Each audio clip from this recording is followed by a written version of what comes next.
Gediaway, 6h30 du matin. La lumière grise d'un ciel couvert glisse sur les murs et écaillés du quartier Darou Rahman. L'appel du muezzin vient de finir, mais les rues sont encore silencieuses, comme si elles attendaient quelque chose, ou redoutaient quelqu'un.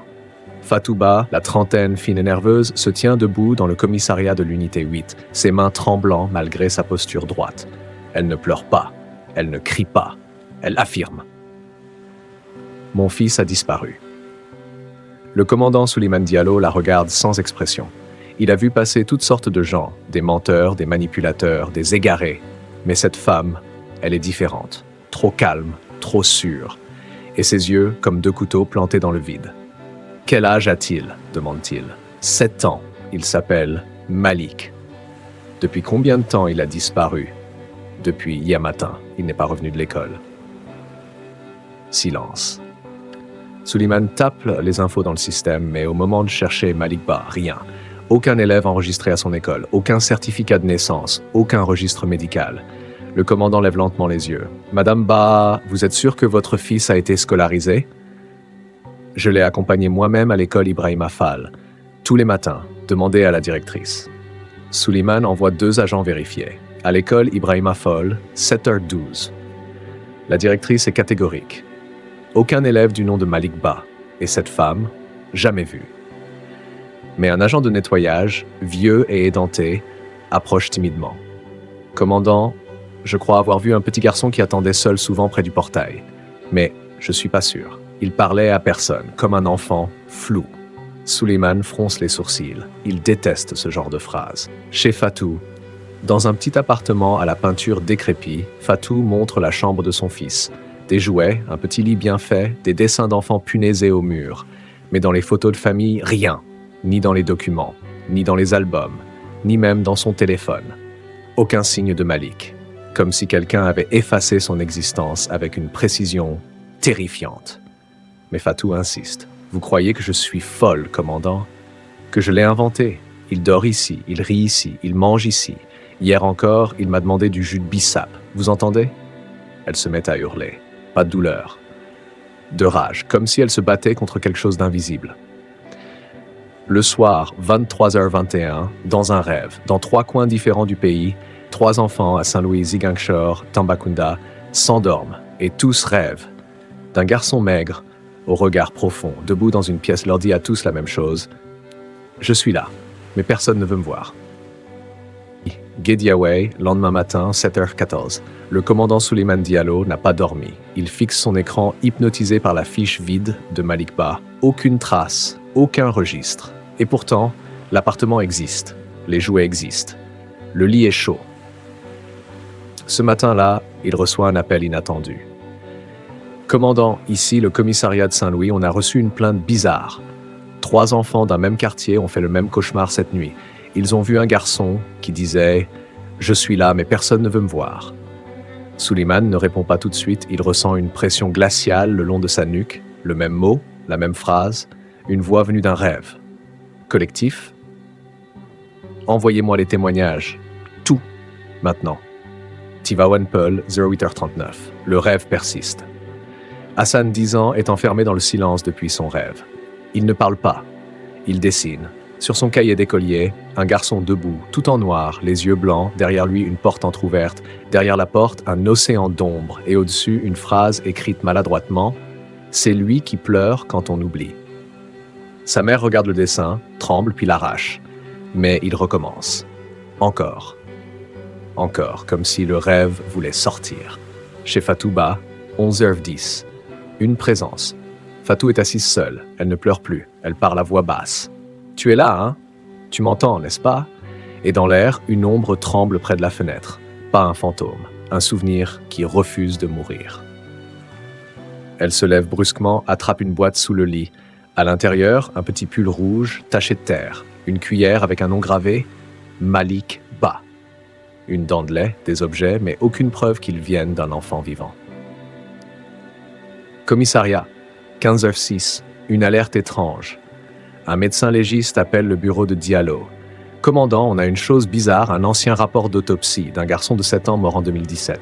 Nom, Malik Ba, même nom, même âge, même adresse que la dame. Silence. Impossible. Je vous envoie le rapport, vous devez voir ça de vos propres yeux. Le murmure. Dans un centre psychiatrique de Wakam, une fillette murmure en dormant. Elle parle une langue que personne ne comprend. Un vieil infirmier sénégalais, passionné de langues anciennes, tend l'oreille. Il reconnaît quelques mots. Du pulard. Et la petite dit encore et encore, il est né 2 fois. Mais on ne doit pas le dire. Dakar, commissariat central, 08h12. Souleymane Diallo est debout devant le bureau du médecin légiste. Les paupières lourdes, mais le cœur battant. Sur la table, un dossier. Ancien, poussiéreux.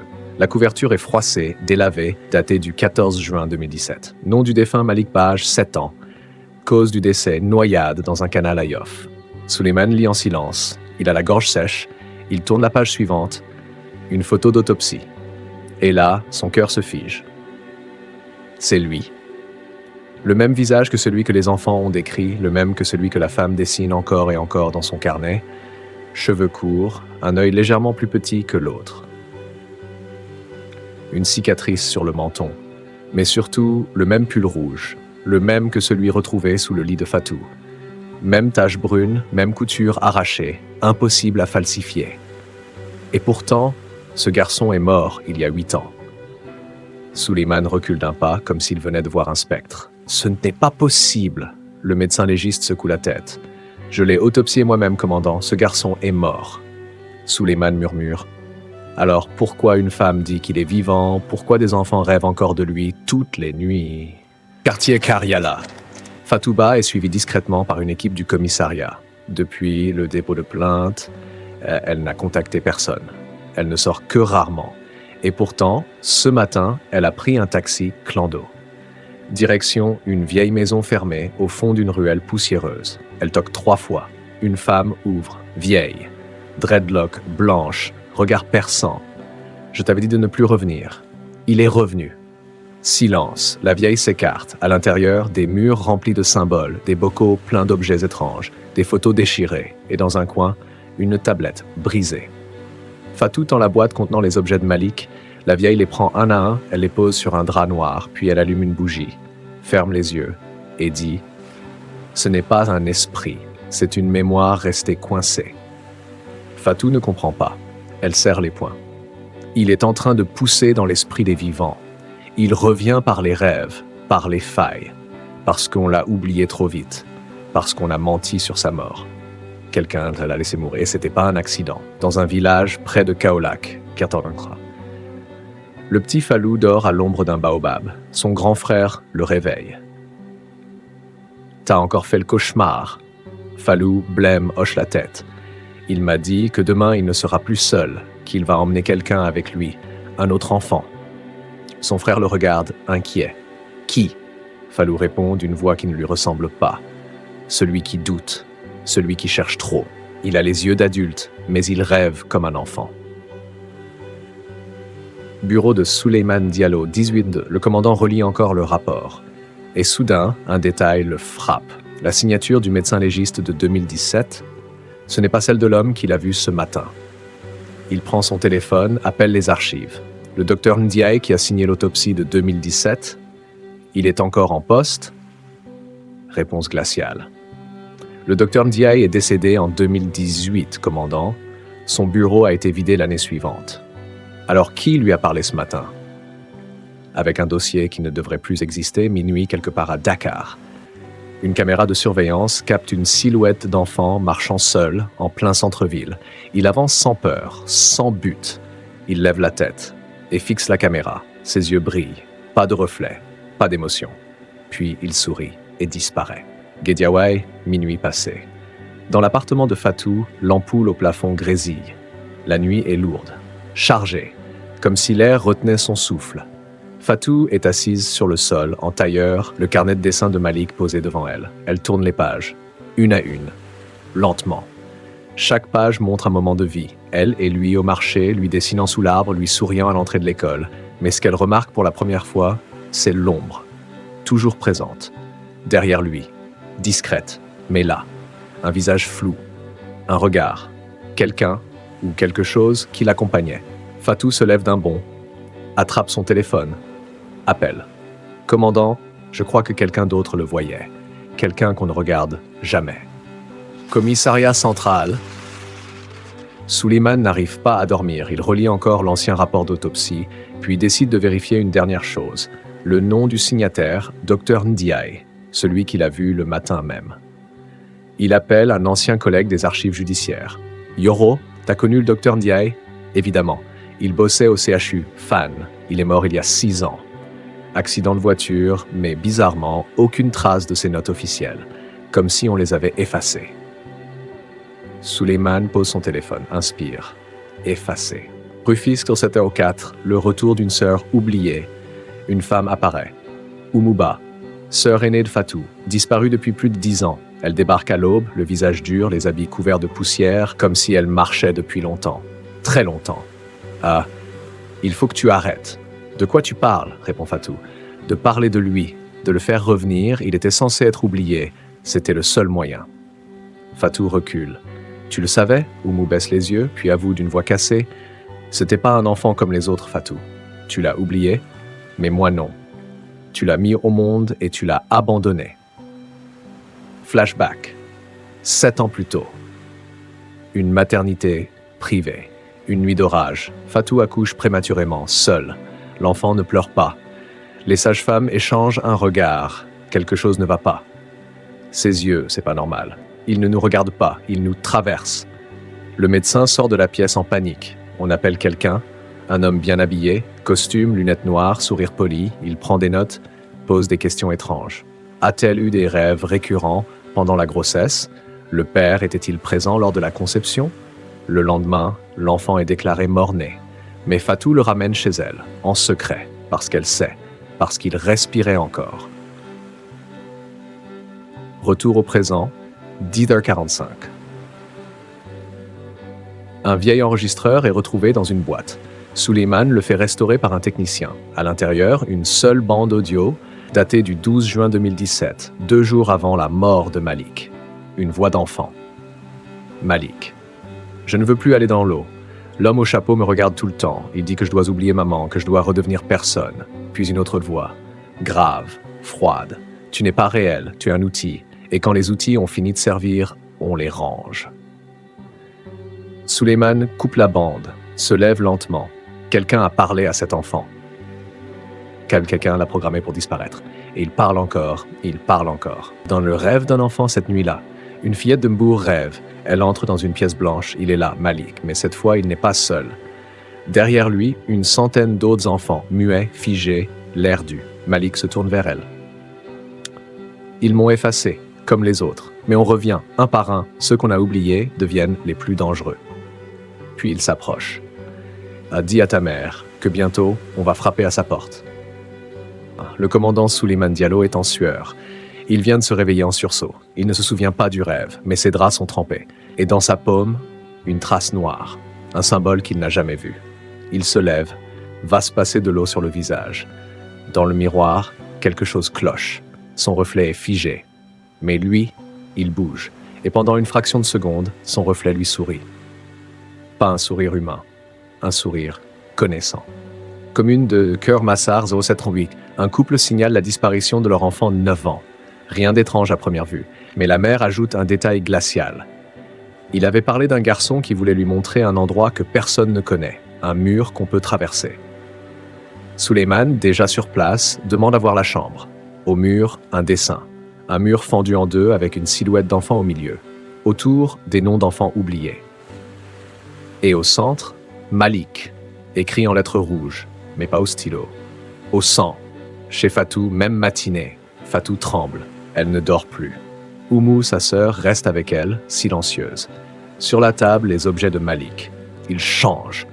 Le pull semble s'élargir, le jouet en plastique s'est fendu, le carnet de dessin, lui, s'est rempli de pages que personne n'a dessinées. Fatou en tourne une au hasard. C'est une image de Suleiman Diallo, dans son bureau face à un dossier. Mais ce dossier, il ne l'a pas encore lu. Fatou blêmit. Il écrit dans le futur. Commissariat central. Suleiman ouvre le fameux dossier oublié dans les archives. C'est un rapport classé Intervention spéciale Unité mars 2017, signé par colonel L.S. Bach, ancien officier des renseignements nationaux. Le rapport parle d'un projet expérimental de reprogrammation infantile. Nom du programme Moussa Basset, but créer des enfants capteurs capables d'absorber des souvenirs, des secrets, des voix. Méthode, hypnose, isolement sensoriel, privation d'identité. Et le premier prototype portait le nom Malik. Flashback, centre de détention secret, banlieue Dakar, 2017, un couloir souterrain. Des enfants sont enfermés dans des pièces isolées, chacun avec une lumière différente, une voix dans l'oreille, un lit trop petit. Un homme passe, il tient une tablette. Un d'eux commence à parler dans ses rêves, monsieur. Il parle à d'autres enfants qu'il ne connaît pas. Lequel? Le numéro 7. Effacez-le. S'il communique, il devient dangereux. Faites en sorte qu'il ne laisse aucune trace.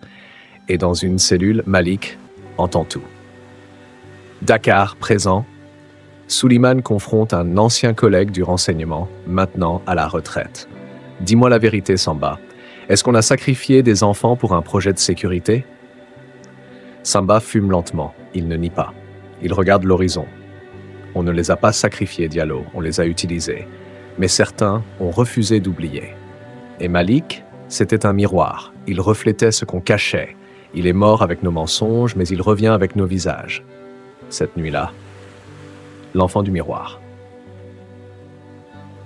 Dans plusieurs foyers, des enfants crient dans leur sommeil. Dans leur chambre, les miroirs se craquellent.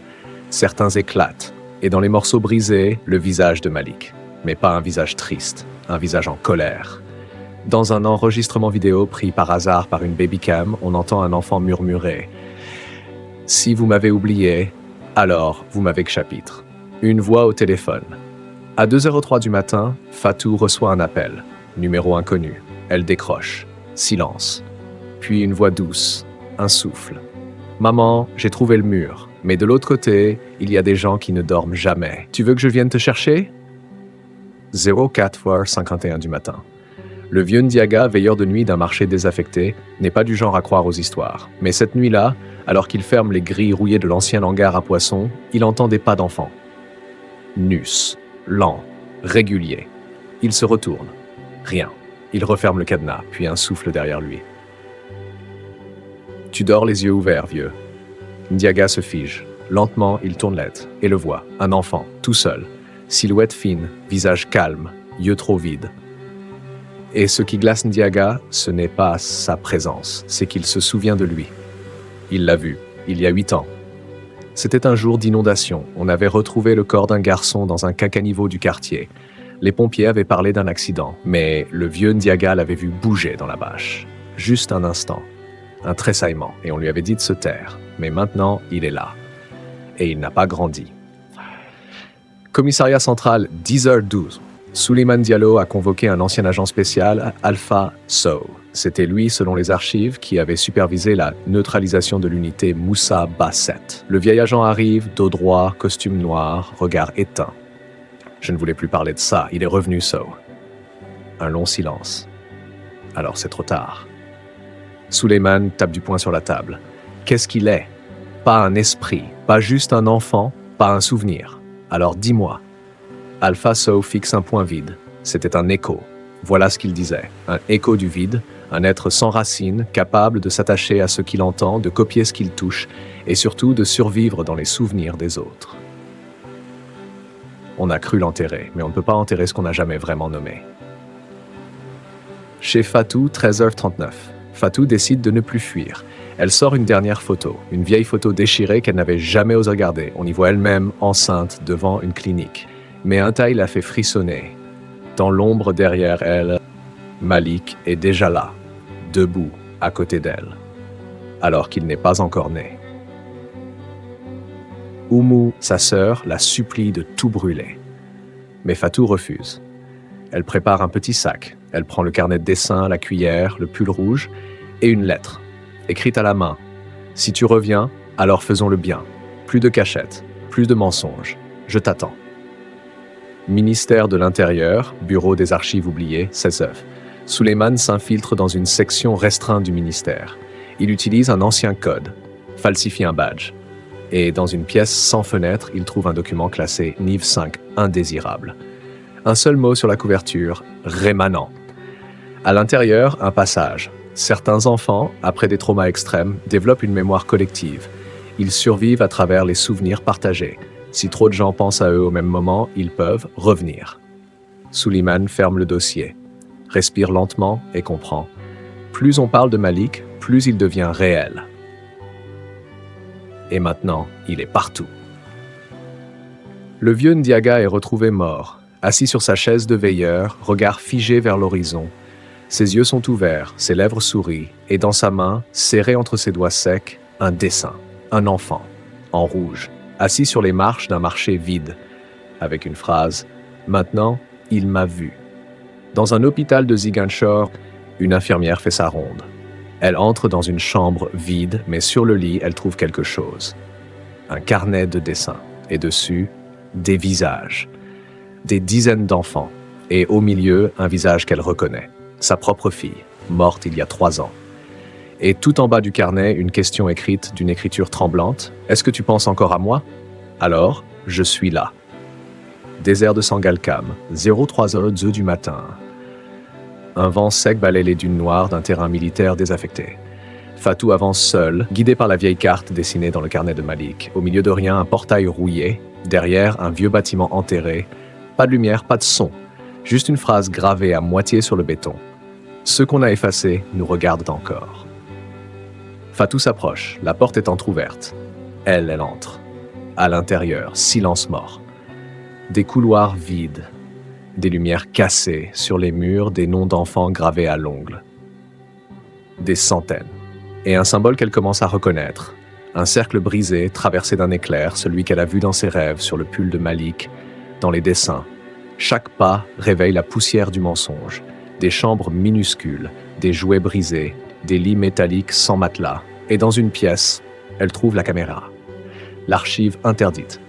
Sur l'écran, un vieux lecteur VHS. Elle insère une cassette retrouvée sous un bureau. Image brouillée. Puis, debout, seul, dans une pièce blanche, des capteurs sur les tempes. Une voix hors champ parle.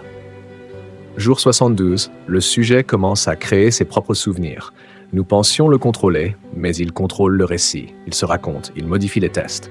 La vidéo continue. Malik fixe la caméra, lentement, puis sourit et murmure. « Bonjour maman ». Fatou recule. Elle tremble de tout son corps. Il savait. Il a toujours su.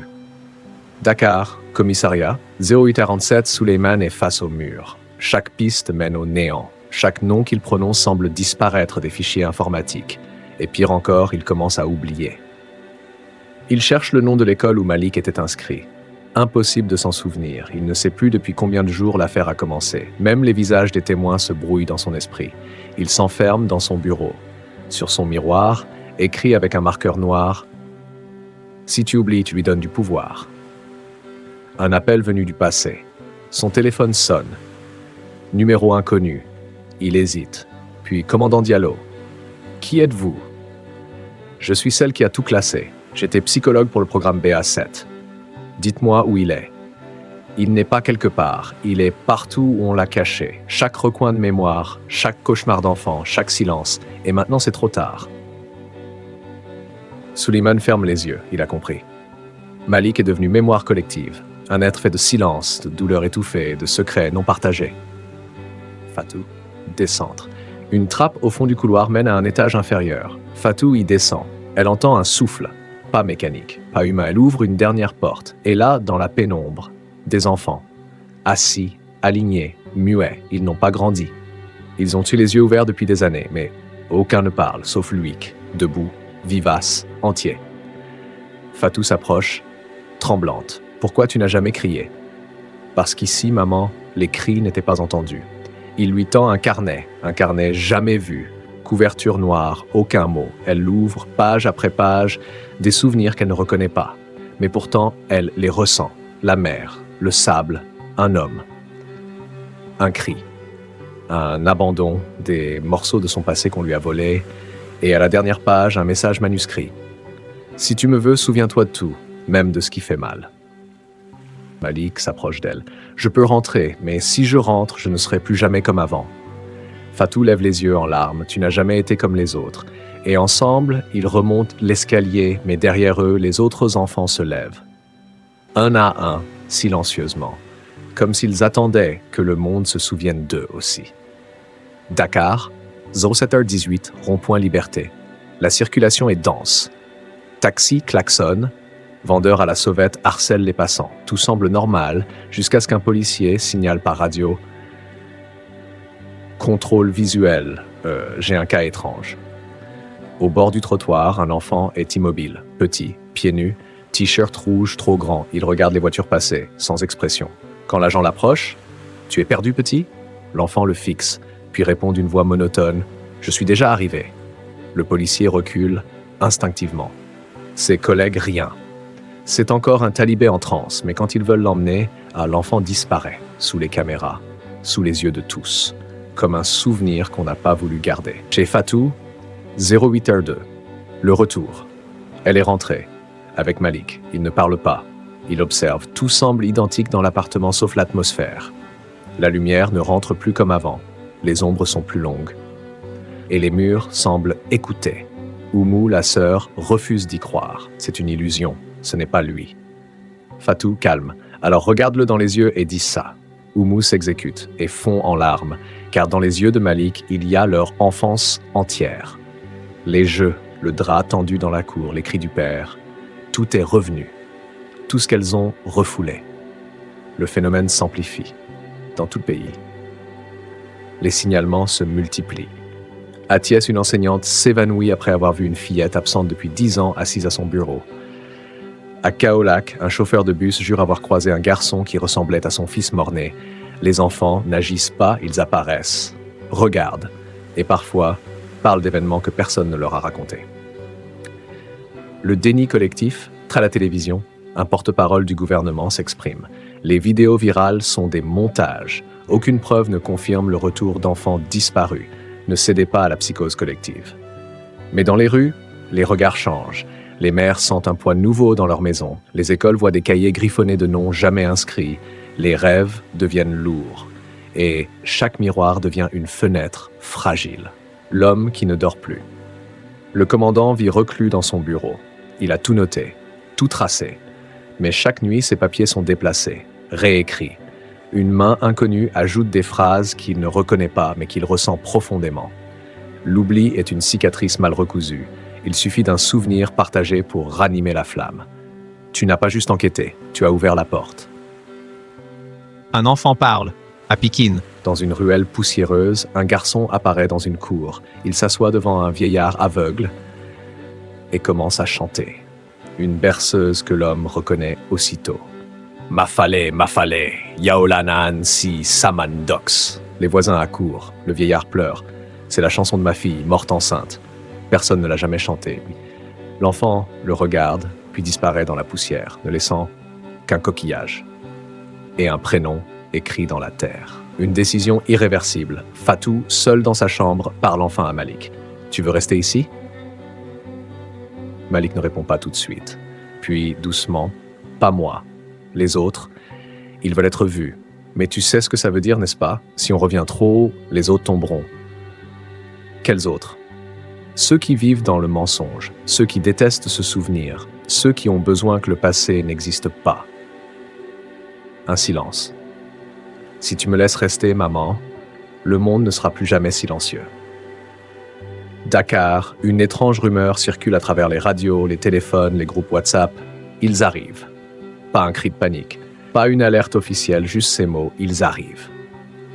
Place de l'Indépendance, ils sont là. Des enfants, des dizaines, silencieux, alignés, calmes, habillés simplement, certains pieds nus, aucun ne parle, aucun ne pleure, aucun n'explique. Mais chaque visage est connu de quelqu'un, un frère disparu, une sœur morte-née, un cousin effacé d'un carnet de famille. Ils ne sont pas apparus, ils sont revenus, et cette fois tous ensemble. Les adultes les voient et paniquent.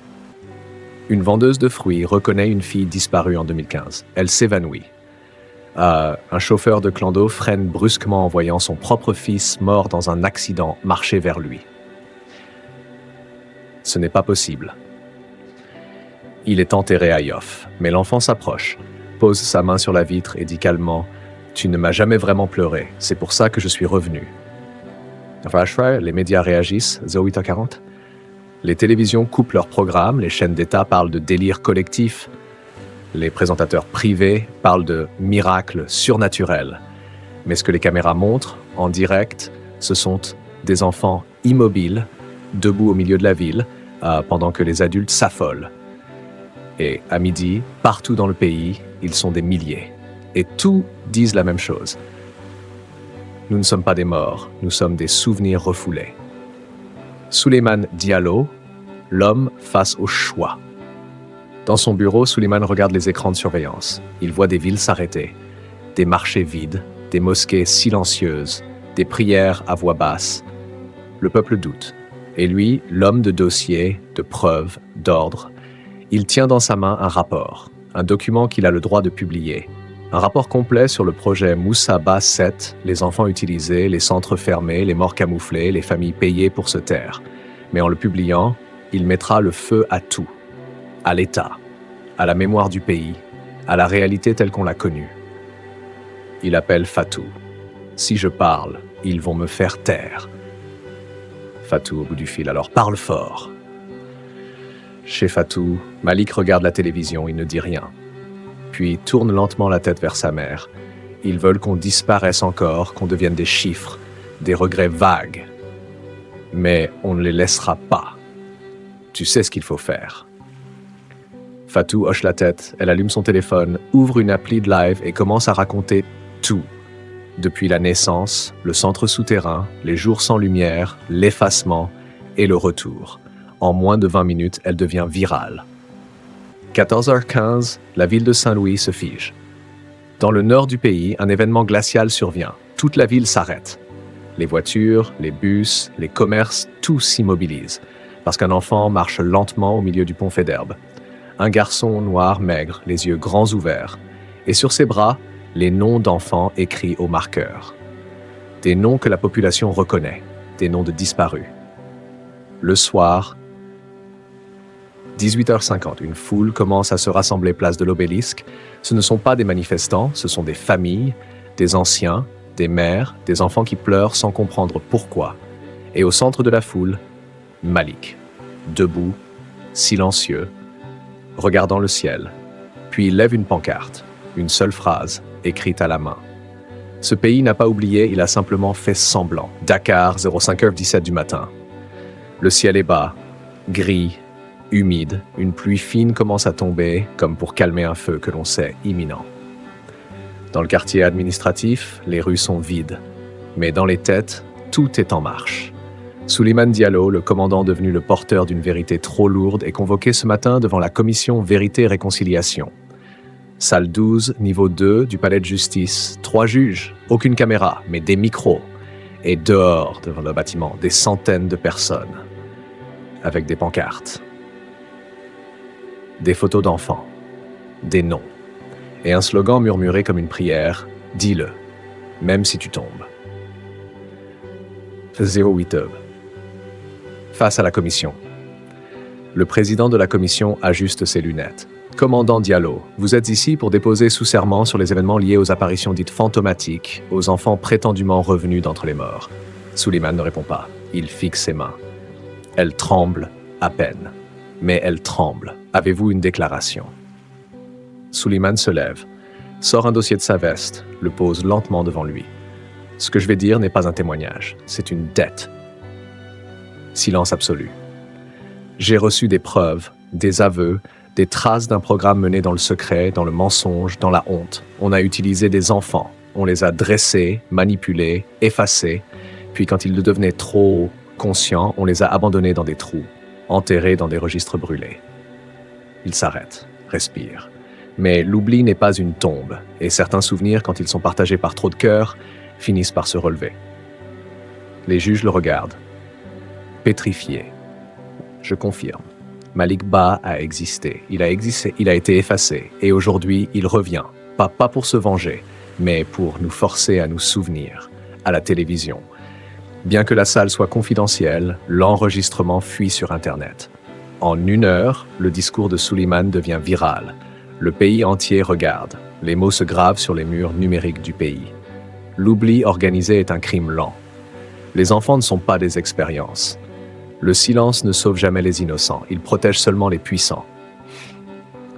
Chez Fatou, elle regarde l'écran en pleurant. Pas de peur, pas de tristesse, de reconnaissance.